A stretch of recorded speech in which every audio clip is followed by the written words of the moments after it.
자, 이번 시간은 채권의 소멸. 우리 이제 채권 총칙 마지막 파트예요. 마지막. 이 파트인데, 말씀드렸다시피 채권 총칙에서 10개, 채각에서 15개에서 25개를 맞출 수 있어요. 25개면 60점이 넘죠. 네, 어쨌거나 채권 총칙 마지막까지 잘 해보시고, 요거 끝난 뒤에 이제 따로 채권법에서 뭐가 중요했었는지 다시 한번 이렇게 잠깐 보는 그런 시간을 채권 총칙 마지막에 붙여드리도록 하겠습니다. 근데 이제 채권법에서 규정하는 채권의 소멸 원인 그러면 뭐가 있느냐? 변대공상이 있다는 거예요. 변대공상. 우리 이게 채권의 목적 달성으로 인한 채권 소멸 이렇게 말하는데 대표적인 게 변제죠. 그냥 채무 내용대로 이행이 되는 거예요. 그래서 채권이 소멸하는 것, 이것을 변제라고 한다. 행위 측면에서는 이걸 이행이라고 하는데 이행해서 채권이 소멸하면 그걸 변제라고 한다. 그 외에 이제 대물 변제가 있고요. 공탁, 상계. 요게 우리 부진정 연대 채무 또는 뭐 보증 채무 이런 데서 절대적 효력이 있는 것으로 변대공상 요 어떤 거 생각나시죠? 그거 생각해 보시면 되겠고, 그다음에 이제 기타 원인으로서 경계 면제 혼동이 있다는 것이다. 그런데 그 중에서 변제가 매우 중요하고요. 그다음에 또 상계가 중요하죠. 상계가 중요하다. 그러면 별표가 안 붙어 있으면 안 중요한 거냐? 그 내용을 모르고 지나가면 안 되는 거니까 이제 알아둬야 되는 거죠. 이렇게 잠깐 받으시고, 그다음에 이제 우리 변제에서부터 공부해 보도록 하겠습니다. 변제의 당사자 그랬는데 변제는 이게 일반적으로는 이런 거예요. 우리 채권자와 채무자가 있어서 채무자가 채권자한테 변제를 하는 거죠. 근데 그 변제를 반드시 채무자만 해야 되는 것은 아니고 제3자가 할 수 있는 경우가 있다는 거죠. 채무자가 할 수도 있고 제3자가 할 수도 있다는 것이다. 그래서 여기 봐보시면 채무자가 할 수 있는, 채무자가 변제자가 될 건데 변제자는 기본적으로 채무자인 거죠. 근데 제3자도 변제할 수 있다. 제3자가 변제하는 걸 막을 필요는 없잖아요. 그런데 안 될 때가 있다. 성질상 다른 사람이 하면 안 돼. 또 당사자의 의사표시에 의해서 안 되는 경우가 있고, 또 이해관계 없는 제3자 같은 경우에는 요거죠. 이해관계 없는 제3자는 채무자의 의사에 반하여 변제하지 못한다 그랬죠. 그러면 이거 한번 봐보세요.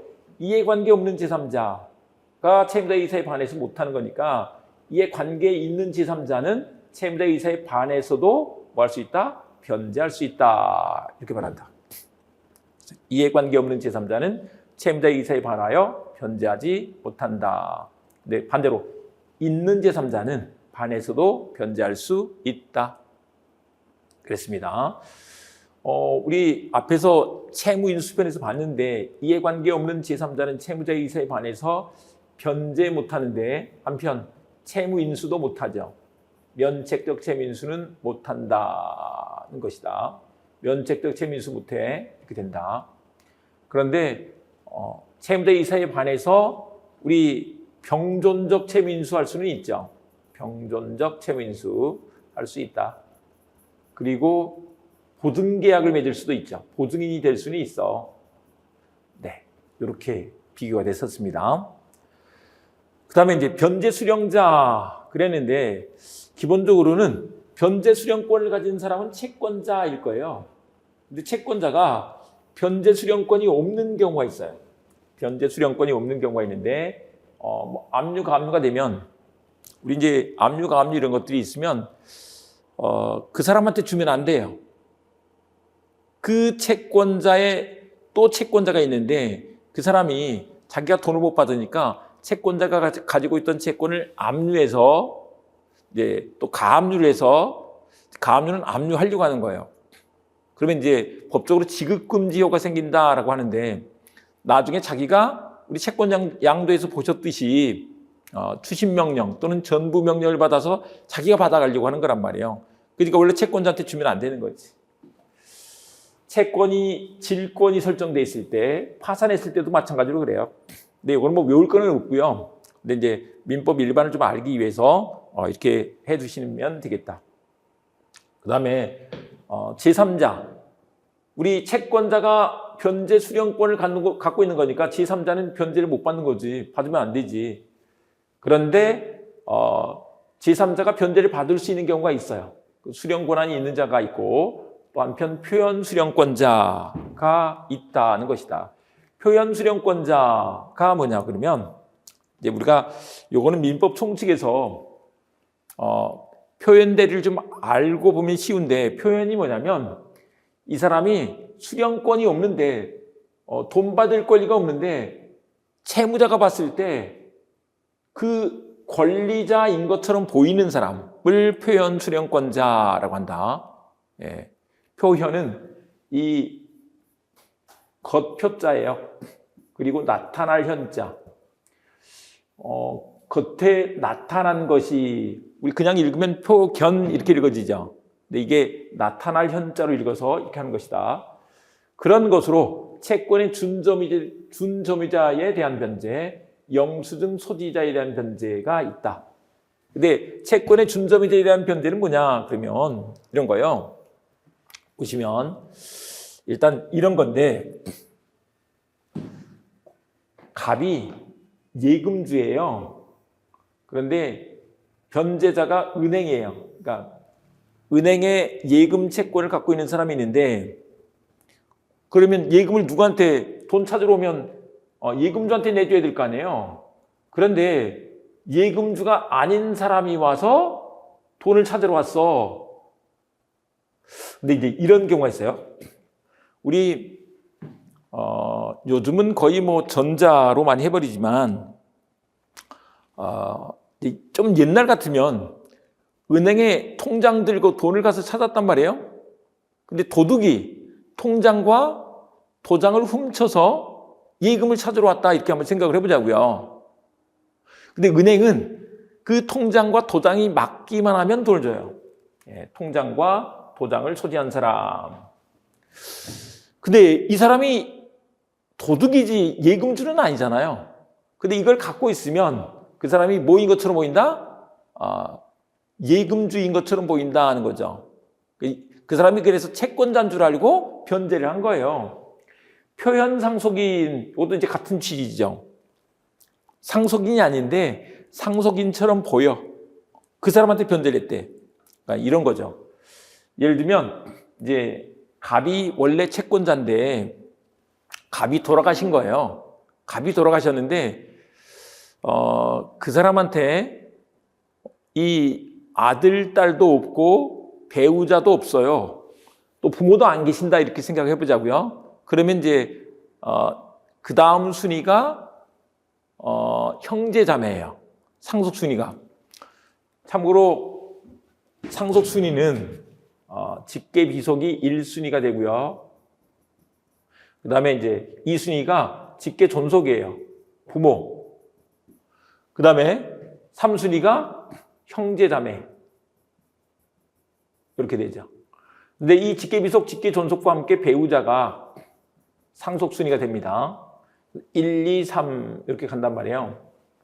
그런데 이 사람이 직계 비속도 없고 직계 존속도 없고 배우자도 없어서 형제 자매가 상속인 줄 알고 그 사람한테 돈을 줬어요. 근데 알고 봤더니 그 사람이 그러니까 결혼하지 않았지만 애가 있었다네. 애는 결혼을 했든지 안 했든지 그 애가 내 애면 직계 비속인 게 맞아요. 그러니까 애가 상속권을 갖는 거죠. 애가 상속권을 갖는다.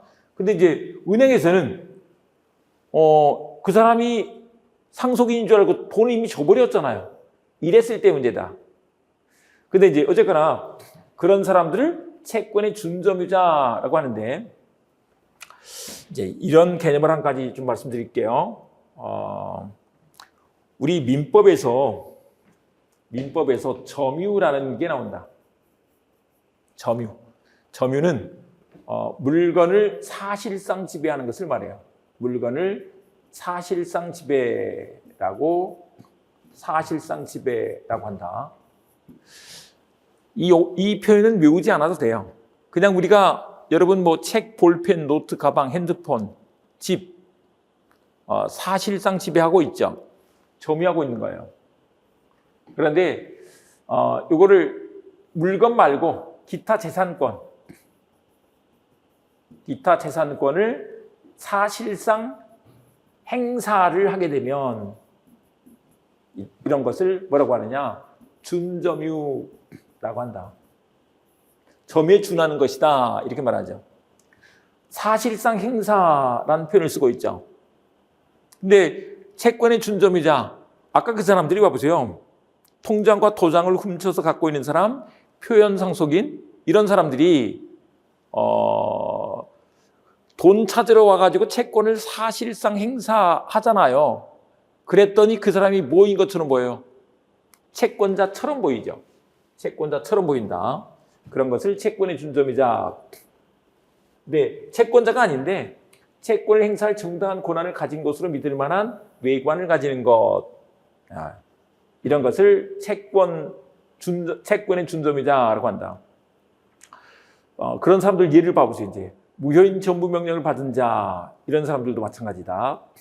그 다음에 위조한 영수증을 소지한 사람도 마찬가지로 될 수 있고, 또 채권자의 대리인을 사칭한 자, 여기 아들 사건이 있는데, 이 돈, 지금 병이 갑의 아들인가요?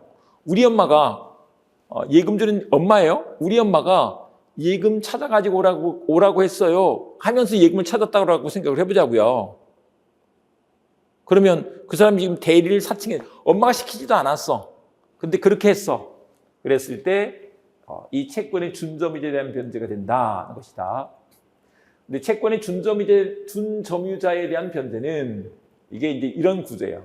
채권자인 것처럼 보이는 사람, 채권의 준점유자. 이게 이제 외관존재라고 하죠. 외관존재. 채권자인 것처럼 보이는 외관이 있어. 그런데 변제자가 외관 신뢰를 한 거지. 외관 신뢰는 그 사람이 채권자인 것으로 믿고, 이런 뜻인데, 그 사람이 채권자 아닌 걸 모르고 과실도 없을 때 이렇게 인정이 된다는 거예요. 변제자가 선의 무과실로 변제를 했어야 돼. 이 사람이 예금주가 아닌데 아니라는 걸 알면서 변제한 사람까지 보호할 건 아니잖아요. 선의 무과실로 변제했을 때, 그러면 이때는 이제 채권이 소멸한다. 그래서 진짜 예금주가 와서 돈을 달라 그래도 내가 준점유자한테 변제를 했으니 못 줘요라고 할 수 있게 된다, 이 말인 거죠. 물론 이런 경우 이제 병은 갑한테 남의 돈을 받은 거니까 이렇게 갚아야 될 거 아니에요. 갑은 병한테 부당이득 반환 청구, 불법 행위로 인한 손해배상 청구를 할 수 있을 것이다 라고 이렇게 말한다. 그런데 이 증명 책임과 관련해서 선의무과실, 이걸 누가 증명해야 될까를 생각해 보자고요. 선의무과실. 근데 여기서는 유효주장자가 변제자가 될 거예요. 변제자. 네, 이렇게 된다. 근데 왜 그럴까를 생각해 보자고요. 무슨 얘기냐면 이런 거요. 우리 이제 채권자는 내가 채권자니까 돈 내놔 하고 소송을 했을 거예요. 이렇게 소송을 했어. 공격을 했단 말이에요. 그러면 이제 은행에서는 반대로 야, 내가 채권의 준점유자한테 변제했어. 이렇게 방어를 할 거란 말이죠. 그래서 이게 법조문이 우리를 위한 무기예요. 법조문이 무기이기 때문에 470조를 을이 들고 가는 거죠. 그런데 470조 봤더니 변제자의 선의무과실 이렇게 돼 있잖아요. 선이 무과실, 과실 없는 때 요게 본문에 들어있잖아요. 그러니까 야, 내가 선이 무과실로 채권의 준점이자한테 변제했어. 그러니 나 너한테 못 줘. 이렇게 간다 이 말인 거죠. 그래서 효력이 있다.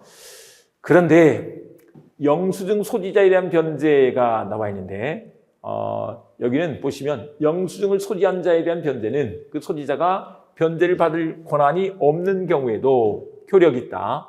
그러나 그 변제자가 권한 없음을 알았거나 알 수 있었을 경우에는 그러하지 아니하다. 근데 이때 영수증 소지자에서 영수증은 진짜 영수증을 말해요. 진정한 영수증을 말한다. 진정한 영수증을 갖고 있는 사람이 나타나서 돈을 달라고 하면 줄 수밖에 없잖아요. 그래서 변제자를 보호해줘야 돼. 그런데 이 변제자가 그 권한 없음을 알았거나 알 수 있었다는 것은 이때는 이제 갑이 증명을 해야지. 야, 너 변제 무효야. 무효 주장자가 해야 된다. 이게 그러나 이하에 있잖아요. 네, 이렇게 봐주시면 된다. 자, 그래서 이렇게 비교해 두시고요. 아까 말씀드린 것처럼 위조한 영수증 소지자에 대한 변제는 470조, 채권의 준점유자에 대한 변제로 가는 것이고, 진정한 영수증 소지자는 471조, 영수증 소지자에 대한 변제로 간다는 것이다. 네, 이렇게 드시고, 그 다음에 수령 권한 없는 자에 대한 변제, 그때는 채권자가 이익을 받은 한도에서 효력이 있다라고 하고, 그 다음에 변제 목적물이 나와 있는데, 요거 우리 462조는 특정물 채권에서 공부한 거죠. 특정물 인도가 채권의 목적인 때는 채무자는 이행계의 현상대로 그 물건을 인도해야 한다. 이게 특정물의 현상 인도죠. 이행계의 현상대로라고 했는데 정확하게는 이행할 때로 읽어야 되지 않겠느냐 이런 얘기고요. 그 다음에 채무의 변제로 타인의 물건을 인도한 채무자는 다시 유효한 변제를 하지 않으면 그 물건의 반환을 청구하지 못한다. 다시 유효한 변제를 해야 돼. 하지 않으면 반환 청구하지 못한다라고 돼 있다. 그 다음에 변제 장소와 시기 문제가 나와 있는데요. 변제 장소와 시기 467조 채무의 성질 또는 당사자의 의사합시로 변제 장소를 정하지 아니한 때는 특정물 인도는 채권 성립 당시에 그 물건이 있던 장소에서, 그래서 변제 장소는 먼저 채무의 성질, 의사표시로 결정되죠. 당사자의 의사표시 또는 채무의 성질로 결정이 될 것이다. 근데 그게 아닐 때, 그런 게 없을 때 특정물 채권에서는 채권 성립 당시 그 물건이 있던 장소 시험 문제로 많이 나온다. 그런데 이항 특정물 인도 이외의 채무 변제는 채권자의 현 주소에서 하여야 한다. 영업과 관련해서는 채권자의 현 영업소라고 하는데 한마디로 채권자의 현 주소에 들고 갖다 줘라 이 말인 거죠. 그런 것을 지참채무원칙이라고 한다. 지참채무원칙. 들고 갖다 줘야 돼. 네, 이게 지참채무원칙이 된다. 네. 됐죠? 그 다음에 변제 시기 문제가 있는데 변제 시기는 원래 변제기 하는 거죠. 근데 문제는 변제기 전이라도 변제할 수 있다. 그러나 상대방의 손해는 배상해야 한다라고 하고 있죠. 손해는 배상해야 돼. 근데 요거는 잠깐 한번 보시면 이게 있다. 만약에 지금 현재 이 시기인데 변제기가 여기에요. 변제기가 만약에 5월 20일이다 이렇게 한번 봐보자고요. 근데 아직 5월 20일이 안 됐는데 만약에 채권자가 달라고 하면 아직 날짜 안 됐는데요? 이렇게 주장할 수 있죠. 그런 것을 기한의 이익이라고 한다. 아직 그 기한이 도래하지 않아서 생기는 이익을 기한의 이익이라고 하고 그걸 주장할 수 있는 거예요. 아직 날짜 안 됐는데요? 주장하는 거죠. 그런데 날짜 되기 전에 그걸 포기하고 갚는 거. 이걸 누가 말릴까 이 말이에요. 날짜 되기 전에 갚는 걸 말릴 일이 아니죠. 그래서 포기하고 변제기 전에 변제하는 거, 이런 건 인정이 된다. 변제기 전 변제는 인정된다. 네, 이런 얘기인 거죠. 그래서 이렇게 좀 봐주십니다. 근데 이제 미리 주면 이제 이런 거요. 은행에서 날짜가 있는데 돈을 미리 갚아버리면 은행 입장에서는 그만큼 손해예요. 왜 손해냐? 그 날짜까지 이자를 받을 수 있었는데 이자를 못 받게 됐잖아요. 그만큼 손해인 거죠. 그래서 그때는 그 날짜까지 이자를 쳐서 갚아야 되는 거죠. 그게 손해배상이다 이 말인 거예요. 손해는 배상해야 한다. 그 다음에 변제 제공. 변제 제공은 어떤 얘기냐 그러면 여기에 채무를 이행하는데 내가 예를 들면 채무자가 주는데 최소한 채권자가 받는다든지 뭔가 채무이행에 채권자의 협력이 필요한 채무가 있어요. 채권자의 협력이 필요한데 그때 채무자가 어디까지 해야지만이 자기 할 일을 다 한 거냐 요거예요. 그게 변제 제공이다. 그런데 그 변제 제공의 방법과 관련해서 현실 제공 그리고 구두 제공 또 구두 제공조차 필요치 않은 경우로 나눠서 본다. 보시면 현실 제공이 나와 있는데 현실 제공은 일단 이런 거다. 변제는 채무 내용에 좋든 현실 제공으로 일을 해야 한다. 근데 이게 요 말이 붙어 있죠. 채무 내용에 좋든 현실 제공이다.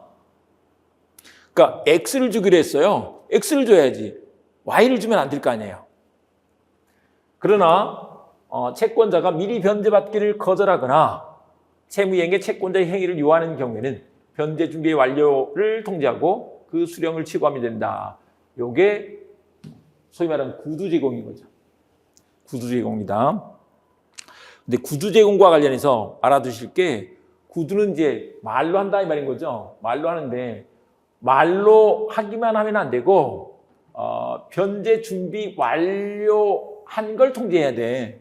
그러니까 준비 다 해놓고 받아가세요 이렇게 해야지. 준비도 않고 입으로만 받아가세요 그러면 안 된다는 거죠. 네, 그 말이다. 근데 이제 민법상 현실 제공이 원칙인데 금전 채무 같은 경우는 어떻게 해야지 현실 제공을 한 거냐 이 말이에요. 전액 현금으로 해야 된다. 그러니까 일부 제공하면 안 돼. 일부 제공하면 돈이 1,000만 원인데 900만 원만 주면서 야 이거 먹고 떨어져 그러면 안 될 거 아니냐고요. 1,000만 원 다 줘야지. 그리고 현금으로 통화로 줘야죠. 엄수표로 주면 안 돼. 엄수표는 이게 부도나면 어떡해? 그렇지만 이제 그게 현금은 아니지만 우편환이나 자기압수표 같은 것들은 이게 현금하고 거의 같은 거잖아요. 그래서 이런 것들은 된다라고 한다. 그 다음에 원래 변제는 이행기에 해야 돼요. 이행기에. 날짜에 해야지 되죠. 근데 이행기 이후야. 이 말은 이행지체가 됐다 이런 얘기인 거죠. 이행지체가 됐을지라도 그때는 이제 전액을 다 변제하면 돼. 근데 그 전액이 뭐냐? 원본과 지연이자를 합한 지연이자까지 줘야지 된다는 거죠. 그러니까 원래 이행기에 줄 돈만 제공해서는 안 된다. 지연이자까지 같이 붙여서 주는 게 이 현실 제공이 되는 것이다. 그리고 이제 우리 부동산 매매 같은 경우는 매매 계약을 맺고 잔금 받으면서 등기 이전을 해줘야 될 거 아니에요. 근데 등기 이전 채무는 어떻게 하는 것이냐? 등기소 기타 약속 장소에 가는 거죠. 그래서 등기서를 준비해 주는 거. 근데 보통은 이제 잔금 치를 때 등기서를 준비해 줘요. 그다음에 이제 보통 이제 등기 신청은 법무사한테 맡기니까 법무사 사무실에다가 제공하는 거. 이런 게 등기 이전 채무를 다 한 것이다. 근데 그냥 준비 태세만 갖추고 있어. 그런 것은 현실 제공을 한 게 아니다라는 거죠. 준비 태세만 갖추고 있으면 안 돼. 다 준비해서 제공을 했어야 돼. 예, 그 말인 거죠. 그 다음에 구두 제공. 구두 제공은 언제 하느냐? 채권자의 수령 거절이 있을 때 채권자가 안 받아. 그러면 이제 구두 제공은 말로만 하는 게 아니다. 준비해놓고 말로 하는 거라고. 그 다음에 채권자의 선행적 협력이 필요했을 때인데 예를 들면 채권자가 재료를 제공해주고 채무자가 뭔가 거기다가 가공해줄 때 그럴 때는 이게 구두 제공으로 할 수 있는 것이다 이 말인 거죠. 준비 다 끝났어 갖고 오세요 라고 하는 게 구두 제공이다 이 말인 거죠. 그런데 어떤 경우에는 구두 제공조차 필요치 않은 경우도 있다. 그게 뭐냐? 채권자의 수령 거절 의사가 명백할 때 수령 거절 의사가 명백해서 내가 줘도 안 받겠다. 그럴 때는 아예 구두 제공조차 필요치 않다라고 한다. 일단 책에 보면 이제 우리 판례가 이런 표현을 써요. 번의 가능성이 없을 때 뭐 이런 표현을 쓰는데 번의는 의사를 번복할 가능성이 없을 때 이런 뜻인 거죠. 또 회기적 급부채무에서 전액 수령 거절이 있을 때 이때는 구두 제공조차 필요치 않다라고 한다. 회기적 급부채무는 뭐냐면 예를 들면 우리 이런 거 생각해 보세요. 뭐 신문은 그냥 던지고 하니까 그런 것도 거의 없겠지만 우유 배달 같은 거 생각해 보자고요. 매달 매일 이렇게 하잖아요. 근데 전날 안 받았어. 그럼 그 다음 날은 구두 제공조차 필요 없다 이 말인 거죠. 이런 걸 회기적 급부채무라고 한다. 전액 수령 거절이 있으면 그 뒤에는 구두 제공조차 필요치 않다라고 한다. 그 다음에 이제 변제 제공의 효과, 변제 제공을 하게 되면 이제 채무자는 자기 할 일을 다 한 거죠. 그래서 채무 불이행 책임을 면한다는 거죠. 채무 불이행 책임을 한 점. 그렇다고 해서 변제가 된 건 아니잖아요. 그래서 채무가 소멸하는 건 아니죠. 채무가 소멸하는 건 아니다. 근데 채무가 소멸하려면 변제 공탁까지 해야 돼. 변제 공탁을 해야 채무가 소멸한다. 이렇게 된다. 채무 불이행 책임을 안 져. 그렇다고 해서 채무가 소멸하는 건 아니다. 변제 공탁해야 채무가 소멸한다라고 한다. 그런데 한편 채권자 지체가 발생했느냐 이 문제가 있는데 우리 변제 제공으로 바로 채권자 지체가 되는 건 아니죠. 변제 제공을 했는데 채권자의 수령 거절 또는 수령 불능이 있을 때 채권자 지체가 되는 거죠. 변제 제공은 여기까지만 있는 거고 수령 거절 또는 수령 불능이 있어야 채권자 지체가 된다고. 그 다음에 쌍무 계약의 경우 상대방이 동시이행의 항변권 상실 이렇게 했는데 우리 이제 이거는 채각에서 동시이행의 항변권을 공부를 했는데 그 동시이행의 항변권이 상실되려면 변제 제공이 계속돼야 돼. 계속 제공을 했어야 돼. 이렇게 말하죠. 우리 이제 매매 계약을 맺으면 부동산 매매 계약을 맺으면 매도인은 소유권 이전 등기를 해주고 매수인은 잔금을 지급하는 거예요. 잔금 치르는 날 그 부동산에 모여서 서로 주고받는 거예요. 그게 동시행 관계죠. 그런데 한 사람은 제공을 했어. 예를 들면 매도인은 등기서류를 제공했는데 준비를 했는데 매수인이 잔금 준비를 못했어. 그러면 이행지체가 되는 거죠. 이행치가 된다. 동시이행의 항변권이 상실됐어. 그렇게 되는 것입니다. 그런데 다음번에 매도인이 등기서류 준비하지 않고 바로 달라고 할 수 있느냐 이 말이에요.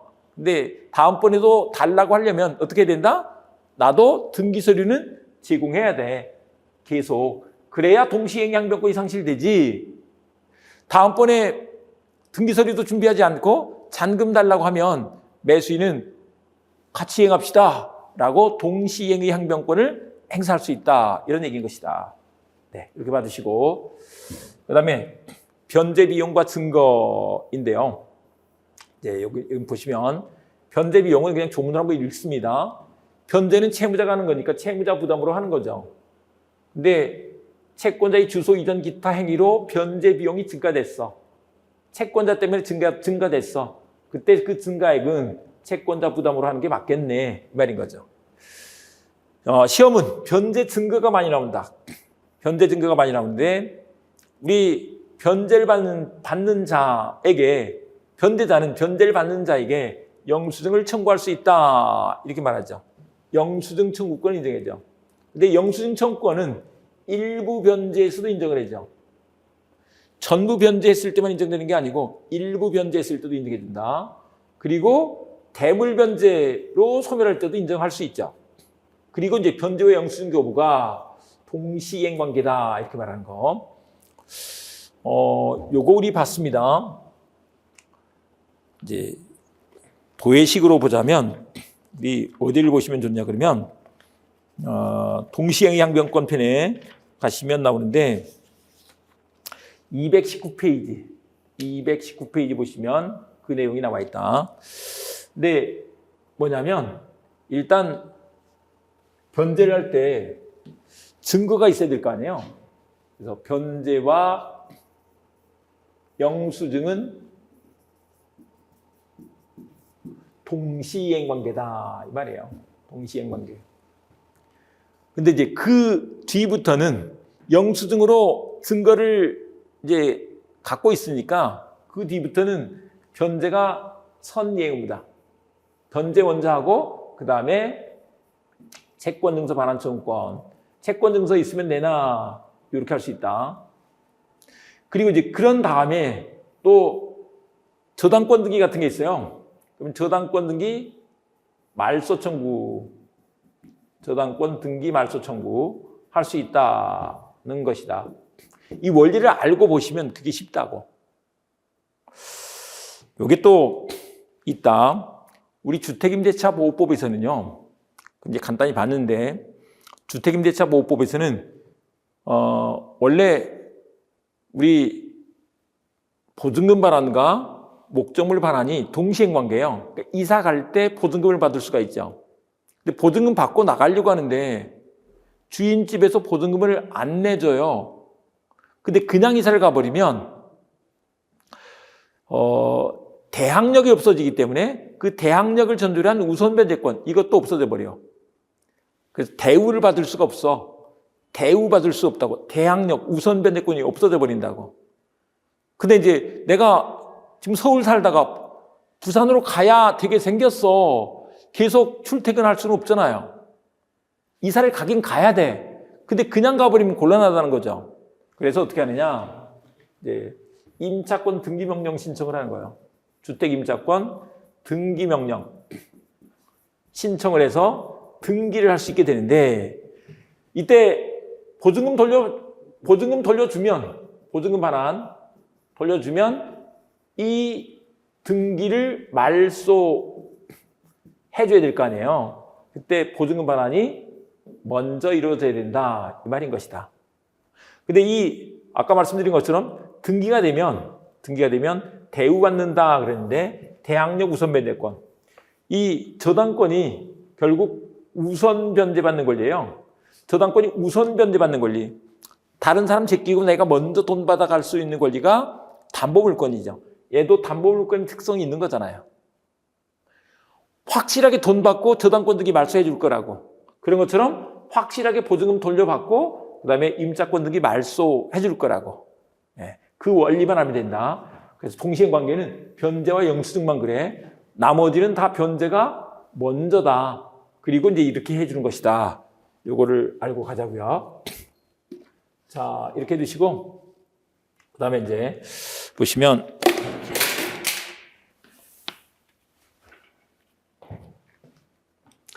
채권증서 반환 청구권이 있는데 채권증서가 있는 경우에 변제자가 채무 전부를 변제한 때 전부 변제를 했어.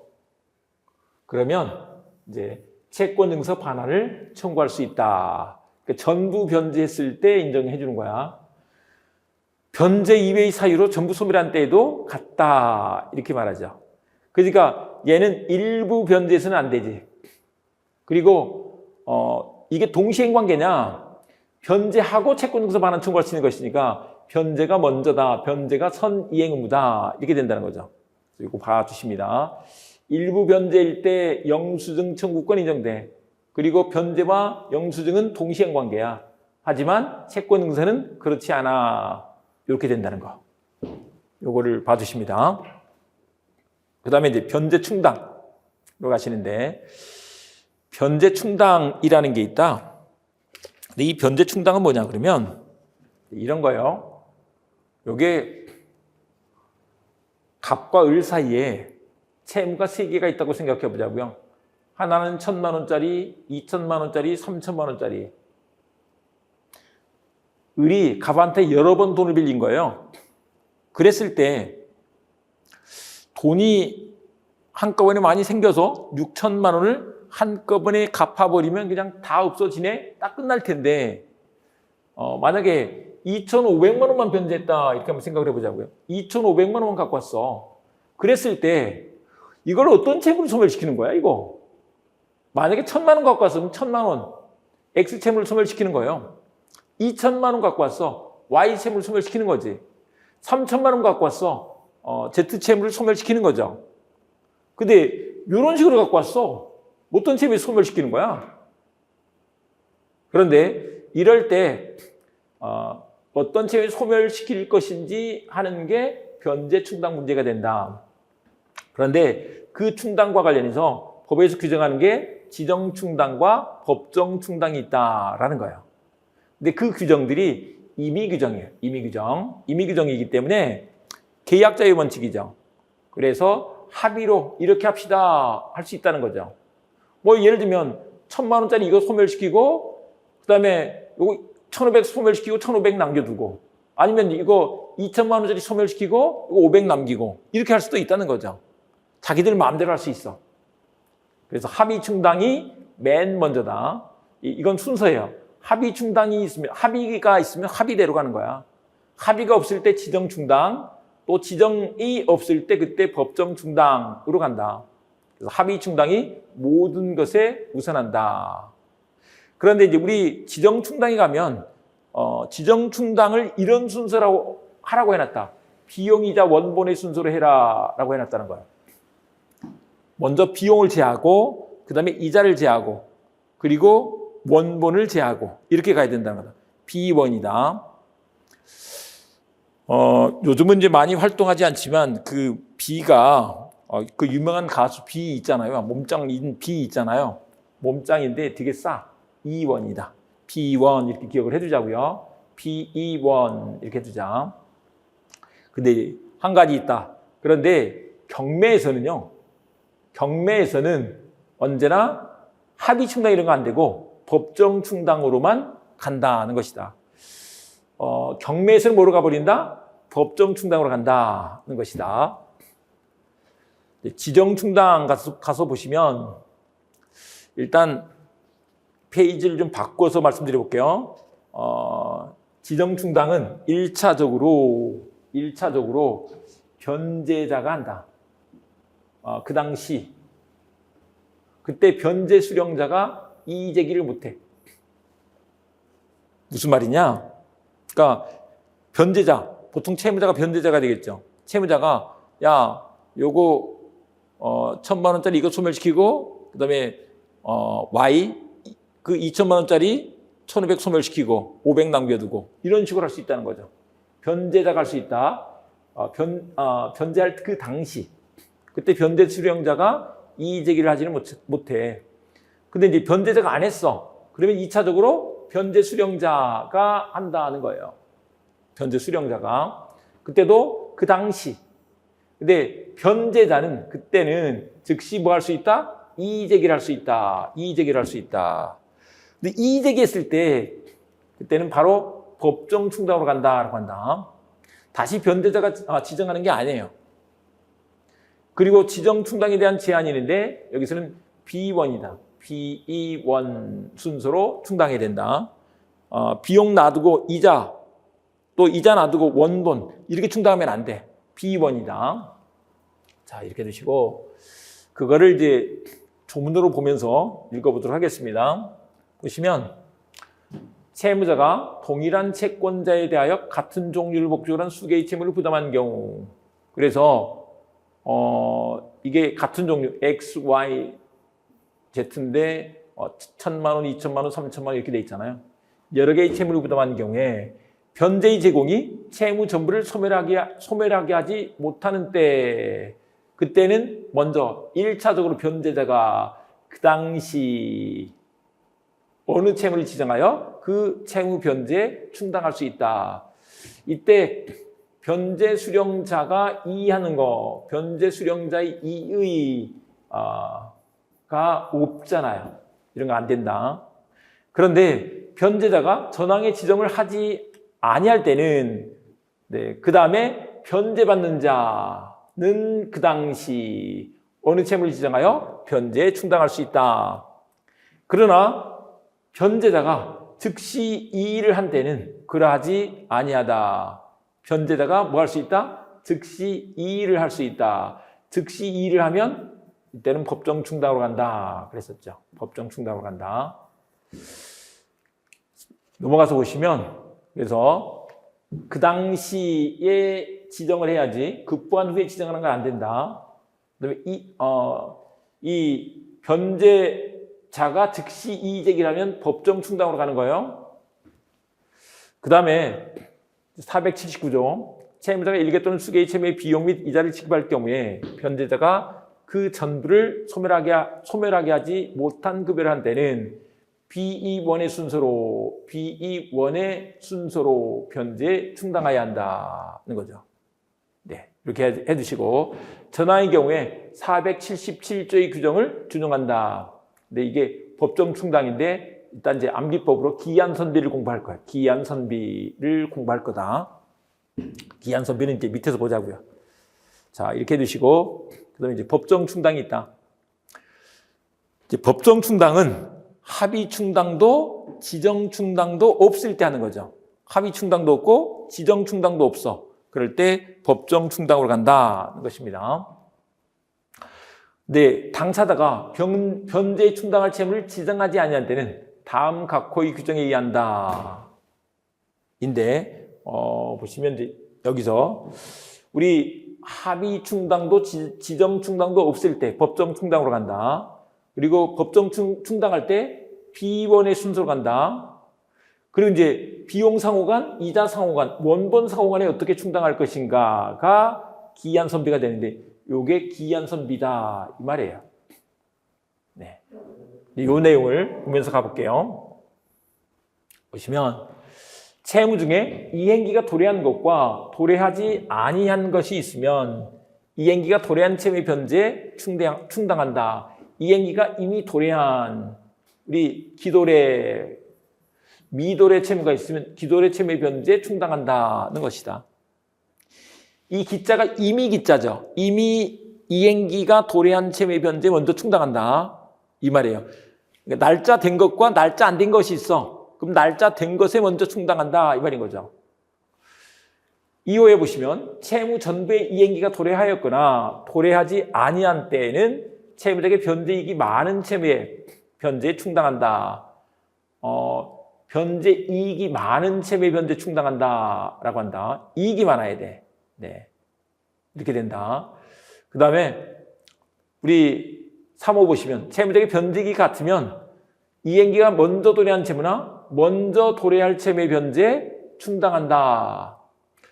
여기는 먼저 그래서 선후가 있을 때 먼저 도래한 채무와 나중 도래한 채무가 있을 때 선도래 채무의 변제에 충당한다는 거죠. 근데 전 2호의 사항이 같은 때는 그 채무액에 비례하여 각 채무의 변제에 충당한다. 마지막은 비례야. 보시면 여기서 기한선비가 된다. 하는 제가 이제 집어넣은 말이고 기한선비다. 이렇게 된다는 거죠. 근데 요 문제와 관련해서 채무자에게 변제이익이 많은 채무의 변제에 충당한다 그랬는데 봐보세요. 무이자부 채무보다는 이자부 채무가 더 채무자에게 이익이 더 많겠죠. 이자 있는 건 자꾸 이자가 늘어나니까 무이자는 그냥 뭐 원금만 있는 거니까 이자부 채무를 먼저 갚는 게 낫겠잖아요. 또 저이율의 채무보다는 고이율의 채무가 채무자에게 이익이 더 많죠. 예. 저이율의 채무보다는 고이율의 채무가 채무자에게 이익이 더 많다. 이자가 더 많이 생기는 거니까. 네, 이 말인 거죠. 그런데 시험 문제로 많이 나오는 게 이게 있다. 변제자가 주채무자인 경우에 보증인이 있는 채무와 보증인이 있는 채무와 없는 채무 사이에 변제이익의 점에서 차이가 없다. 주채무자 입장에서는요. 그 주채무를 위해서 보증인이 있는 경우와 없는 경우가 있는데 그게 차이가 없다는 거죠. 차이가 없어. 그래서 그때는 이제 이익의 차이가 없으면 선도래 채무로 간다. 둘 다 도래했으면 먼저 도래한 채무, 둘 다 도래하지 않았으면 먼저 도래할 채무의 변제에 충당한다. 이렇게 간다. 근데 그것도 같으면 마지막에 비례하는 거죠. 네, 이렇게 되는 것이다. 시험제가 아주 많이 나온다. 자, 이렇게 해두시고요. 그 다음에 이제 변제에 의한 대비가 나와 있는데 이 변제에 의한 대비, 이거는 뭐냐면 변제에 의한 대비는 변제자 대비, 대비 변제라고 하는데 요거를 이렇게 한번 먼저 설명을 좀 드리고 가볼게요. 요 그림이에요. 보시면 원래 채권자와 채무자가 있습니다. 근데 채무자가 채권자한테 변제를 했어요. 그러면 채권 소멸하는 것으로 끝나죠. 그런데 이제 변제를 제3자가 할 수도 있다 그랬잖아요. 제3자가 할 수도 있어. 그래서 이렇게 제3자가 빚을 대신 갚았어. 그래서 채권이 소멸해버렸네? 그러면 이제 남의 빚을 대신 갚았으니까 야, 내가 내놓은 돈 내놔. 내가 갚은 돈 내놔. 구상권이 생기죠. 그래서 아예 구상권이 없으면 변제자 대위도 문제가 안 돼. 예를 들면 병이 을의 부모인데 아들이 빚을 졌는데 아들 대신 빚을 갚았어요. 아들 대신 빚을 갚으면 이런 경우에는 그것도 이제 아들한테 돈을 빌려주는 의미로 했으면 구상권이 생겨서 변제자 대위가 인정될 수 있겠지만 그냥 보통 이제 그 을이 그 집 왼수인 경우가 많습니다. 이 왼수 그러면서 내가 그냥 이번까지 아빠가 막아준다 또는 엄마가 막아준다 이런 케이스예요. 그러면 구상권이 없잖아요. 그럴 때는 변제자 대위도 인정되지 않는다 이 말인 거죠. 네. 그런데 그래서 이렇게 구상권이 생겼는데 이 구상권을 확보해주기 위해서 변제자 이 사람을 제3자를 채권자 자리에 대신 갖다 놓는 거예요. 그래서 채권자의 지위를 넘겨받아 제3자가 채권자가 되는 거죠. 이런 것을 변제자 대위라고 한다. 그래서 변제자 대위에 의해서 우리 제3자는 채권과 구상권 둘 다 가지게 되는 거죠. 채권과 구상권을 다 가지게 된다. 그런데 이 변제자 대위에는 이제 법정 대위와 임의 대위가 있어. 법정 대위는 변제할 정당한 이익이 있는 자가 한 경우인데 변제로 당연히 대위를 합니다. 임의 대위는 이게 채권자의 승낙이 있어야만 돼. 그래서 이제 나중에 이게 채권 양도랑 비슷한 구조가 돼가는데 그렇다. 근데 한 가지 더 채권의 상대적 소멸을 그랬는데 이건 뭐냐면 우리 제3자가 채권자한테 변제를 하면 이 채권이 소멸하는 게 맞아요. 맞는데 그건 이제 채무자에 대한 관계에서 일단 소멸한 거야. 채권자와 채무자 사이에서만 상대적으로 소멸한 거야. 근데 그 채권이 제3자한테 이렇게 오는 거잖아요. 그러니까 상대적으로만 소멸한 것이다. 채권자와 채무자 사이에서만 소멸한 것이다. 이렇게 보는 거죠. 그 다음에 이제 구상권과 관련해서 구상권은 우리가 계속 봤죠. 명문 규정이 있어. 우리 411조 불가분 채무, 425조 연대 채무, 441조 이런 것은 우리 이제 보증 채무에서 그리고 341조, 370조는 이게 물권법. 그래서 물상 보증이 대신 변제했을 때 구상권이 생기는 것을 얘기를 하고 있습니다. 그런데 그 명문 규정이 없어도 채무자 부탁으로 변제를 했어. 그러면 위매에 따른 비용상환청구권, 부탁 없이 했어. 그러면 사무관리에 따른 또 비용상환증권 이런 것들이 인정돼서 구상권이 생긴다는 것이다. 근데 이걸 뭐 외울 필요는 없고 이런 구도로 만들어진다. 이렇게 봐주시면 되고요. 이제 이걸 안 보고 왔으니까 봐보시면 청구권 경합 제3자의 권리 그랬는데 일단 그래서 제3자는 채무자한테 구상권을 갖죠. 구상권이 없으면 변제자 대위는 성립하지 않아. 또 변제자 대위에 의해서 채권자가 채무자한테 갖고 있던 채권 기타 권리를 제3자가 취득하는 거죠. 이전시켜버리는 거야. 법률 규정에 의해서. 두 개를 다 가진다. 그래서 청구권 경합이 된다. 이렇게 되는 것입니다. 자, 하시고. 그런데 이제 거기에서 우리 법정 대위와 임의 대위 두 가지가 있는데 변제할 정당한 이익이 있는 자는 변제로 당연히 채권자를 대비한다라고 했죠. 근데 정당한 이익과 관련해서 법률상 이익이 있어야 돼. 이렇게 말하고 있습니다. 법률상 이익이 있는 자. 사실상의 이익 가지고는 안 돼. 사실상의 이익으로는 안 돼. 이렇게 되죠. 그 다음에 변제로 당연히 그랬는데 이때 채권자의 승낙 이런 거 필요 없어. 변제로 당연히 대위를 한다고. 근데 임의 대위는 변제와 동시에 채권자의 승낙을 얻어서 채권자를 대위할 수 있다. 변제할 정당한 이익이 있지 않는데도 남을 위해서 변제할 수도 있어. 그때는 이제 채권자의 승낙이 있어야 돼. 그런데 이때 450조 내지 452조의 규정을 여기다 준용을 해준다. 근데 450조 내지 452조가 뭐냐? 채권 양도의 대항 요건에 관한 문제죠. 이걸 잘 한번 봐보세요. 갑이 일한테 채권을 갖고 있는데 어쨌거나 채권이 이렇게 형한테 넘어갔잖아요. 채권 양도랑 구조가 똑같아지네. 다만 이제 채권 양도와 다른 점은 채권 양도는 계약에 의해서 채권이 이전되는 경우고 변제자 대위 요거는 법률 규정으로 채권이 이전되는 것인 경우인 거죠. 예, 그 받으시고 그다음에 그 요건 봐보시면 변제 기타로 채권자에게 만족을 줄 것. 그래서 변제로 채권이 소멸했을 것 이런 뜻이죠. 그리고 구상권을 가질 것. 네, 변제할 정당한 이익이 있거나 법정대위의 경우 또 임의대위의 경우 채권자의 승낙이 있을 것.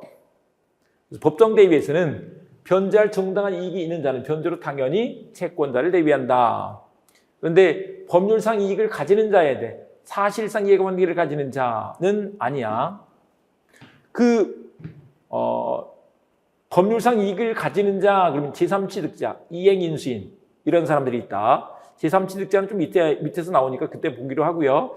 이행인수인은 우리가 지난 시간에 우리가 공부를 했었죠. 채무인수 공부하시면서 봤습니다. 그 다음에 임의대위는 변제할 정당한 이익이 없는 자는 채권자의 승낙이 있어야 채권자를 대위할 수 있다라고 이렇게 한다. 그 다음에 이제 효과의 문제인데 효과와 관련해서 이걸 한번 보고 가겠습니다. 482조에서 1항 조문 한번 봐봅니다. 뭐 우리가 봤던 내용이에요. 전 2조의 규정에 의하여 채권자를 대위한 자는 자기의 권리에 의하여 구상할 수 있는 범위에서 채권 및 그 담보에 관한 권리를 행사할 수 있다. 그래서 값을 그다음에 병이 대신 이렇게 갚았는데 구상권이 생기면서 갑이 가지던 권리가 병한테 이렇게 오는 거야. 구상할 수 있는 범위에서 그 채권과 그다음에 거기에 딸려있는 담보에 관한 권리들, 저당권 이런 거 있으면 저당권까지 행사할 수 있다는 것이다. 네, 그 얘기가 여기에 나와 있죠. 그래서 보시면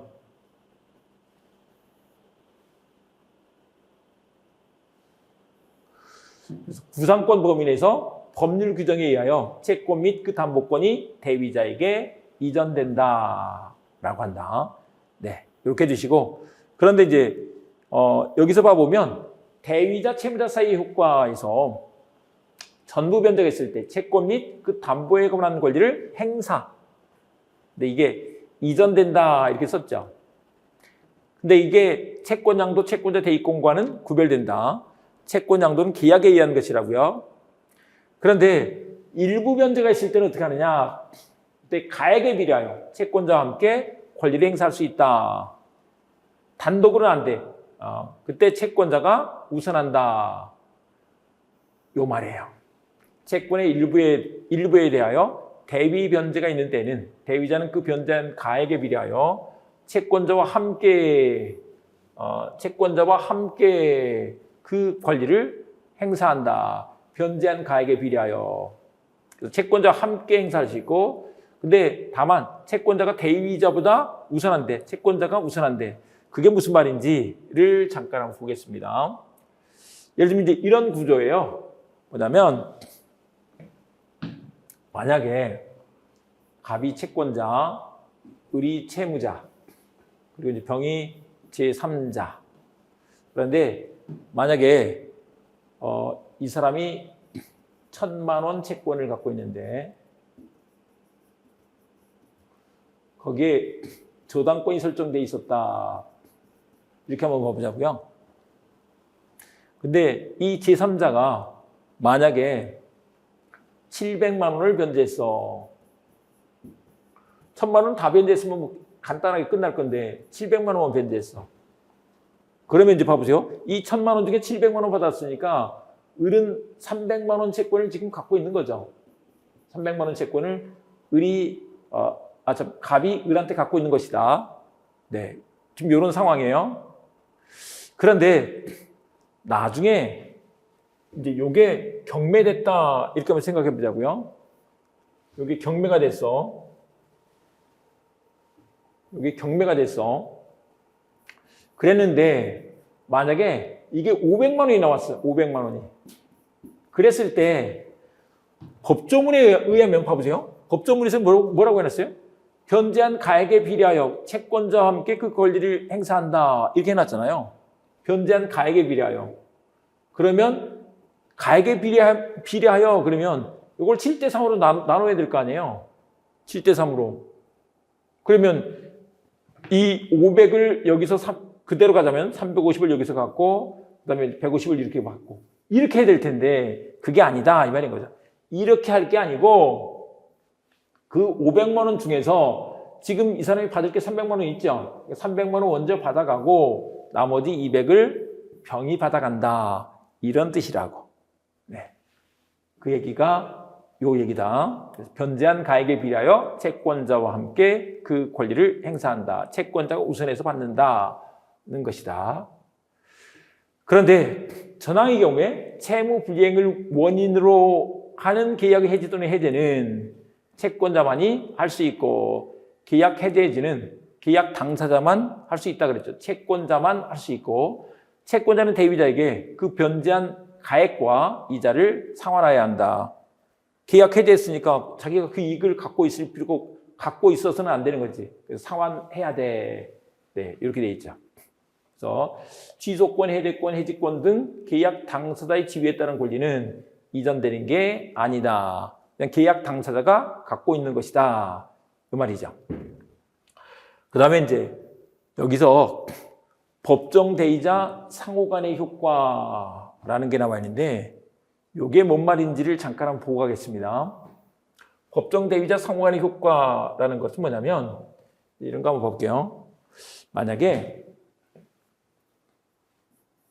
갑이 채권자, 을이 채무자.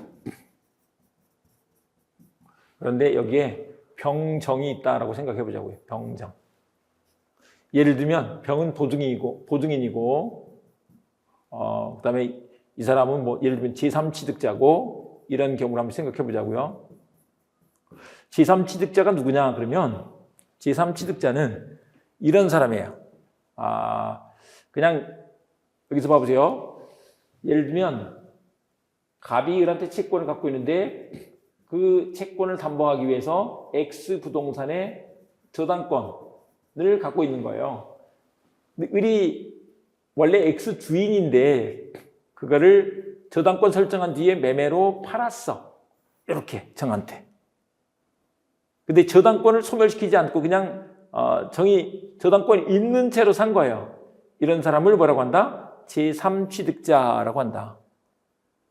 근데 이제 이게 나중에 만약에 보증인이 갚았다 이런 경우를 한번 생각해 보자고요. 보증인이 갚았어. 대신 갚았을 때 채무자가 여기 있으니까 채무자한테 구상권 행사해서 돈을 받으면 되죠. 근데 채무자가 돈이 있으면 주겠지만 돈이 있는 집 같으면 보증인이 갚을 일이 없는 거잖아요. 그래서 채무자한테 다 못 받으니 요게 저당권 설정돼 있으니까 여기다가 나중에 좀 실행할 수 있을까? 원래 여기 지금 이 채권에 따른 저당권이 있는 거니까 여기다가 실행할 수 있을까? 반대는 어때? 이런 문제가 있다. 그런 게 이 법정 대위자 상호 간의 효과가 된다는 것이다. 법정 대위자 상호 간의 효과 문제가 된다. 됐죠? 근데 이제 거기서 이렇게 해놓고 있습니다. 일단 조문으로 보시면서 가볼게요. 전항의 권리 행사는 다음 각호의 규정에 의하여 하여야 한다. 근데 보증인은 제3취득자한테 대위할 수 있어. 근데 대위하려면 대위의 부기등기를 해야 돼. 부기등기를 해야 돼. 부기등기 요거는 우리가 뭐 잘 모르는데 이제 등기부에 보면 등기에는 주등기가 있고 부기등기가 있다. 그래요. 주등기가 있고 부기등기가 있는데 부기등기는 주등기의 순위 및 효력을 유지하기 위해서 하는 등기야. 근데 뭐 하여간 그 말은 어렵고요. 원래 있던 등기에다가 부기해놨다 이 말이에요. 옆에다 또 써놨다 이 말인 거죠. 부기등기를 해야 돼 이 말인 거예요. 그런데 반대로 제3취득자는 보증인한테 대위하지 못해. 그게 여기 1번에 나와 있죠. 보증인은 제3취득자한테 대위할 수 있어. 다만 미리 뭘 했어야 돼? 부기등기를 했어야 돼. 근데 제3취득자가 보증인한테 대위하지는 못해. 근데 왜 그렇게 했을까? 제3취득자는 저당권이 설정된 부동산을 매수하면서 내가 혹시 채무자가 못 갚으면 내가 갚을 수도 있네 라고 감안하고 산 사람이기 때문에 보증인한테 대위하면 안 된다는 거예요. 그런 취지에서 한 것이다. 근데 이건 이제 우리가 취지를 물어보는 게 아니고 결과적으로 할 수 있느냐 없느냐를 물어보니까 이걸 기억해 두셔야 된다. 어쨌거나 이것도 보쌈이라고 한번 생각해 보자. 보쌈인데 보가 쌈은 동그라미죠. 반대는 아니다. 보쌈은 되지만 쌈보는 안 돼. 그런데 이 사람이 보증인이 아니고 물상 보증인일 때는 어떨까? 그때도 마찬가지야.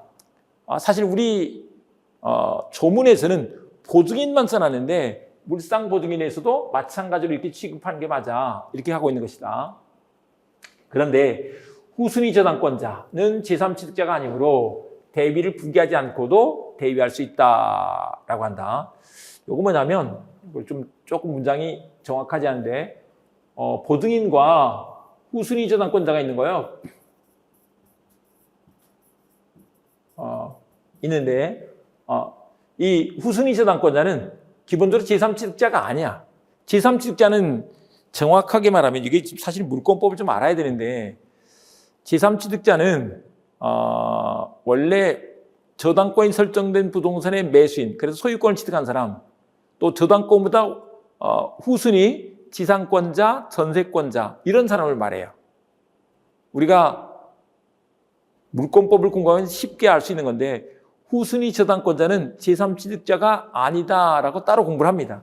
근데 그 문제를 또 시험문제로 내버렸어. 그래서 부기하지 않고도 대위할 수 있다라고 한다. 보증인이 대위할 수 있어. 일단 우리 책에서 좀 보시도록 하고요. 그런데 이제 제3취득자들끼리는 물상 보증인들끼리는 어떻게 되느냐? 부동산 가액에 비례해서 채권자를 대위한다라고 한다. 요건 이제 문제를 좀 풀어보시면서 알아가야 돼요.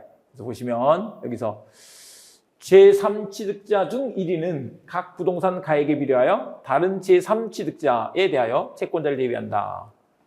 또 자기의 재산을 타인의 채무에 담보로 제공한 자가 수인인 경우, 여럿인 경우 전회의 규정을 준용한다. 그러니까 부동산 가액에 비례해서 대위한다는 것이다.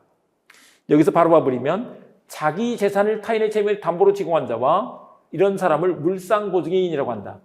보증인 간에는 인원수에 비례하여 채권자를 대비한다. 나중에 시험 문제로 나오는데 이건 기사 문제로 좀 풀어봐야 돼요.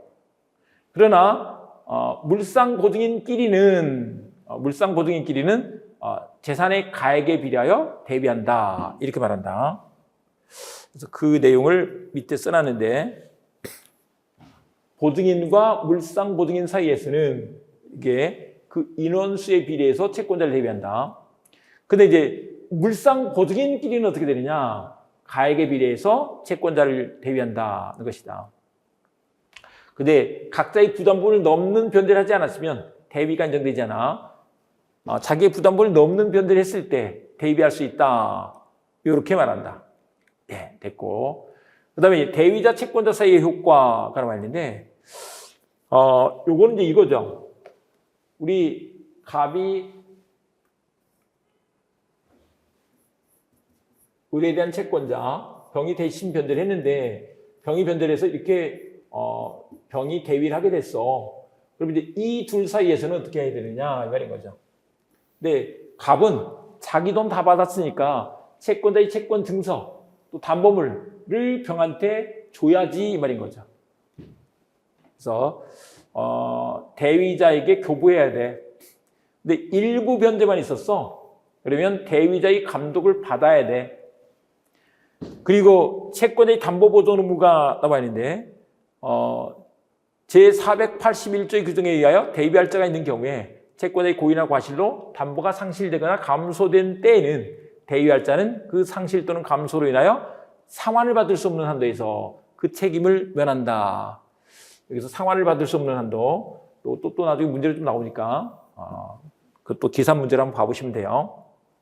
그다음에 제3자 일부 변제 후에 계약이 해제된 경우 그때 채권자는 대위자에게 그 변제한 가액과 이자를 상환해야 한다. 이건 앞에서 우리가 조문으로 봤죠. 네, 여기까지 해두시고 우리 이제 교과서를 좀 봐야 되는데 변제편 보시기 전에 우리 이제 채권의 소멸 이것들을 좀 볼 거예요. 볼 건데 시간이 좀 많이 갔으니까 이거는 우리 다음 시간에 이어서 공부해 보도록 하겠습니다.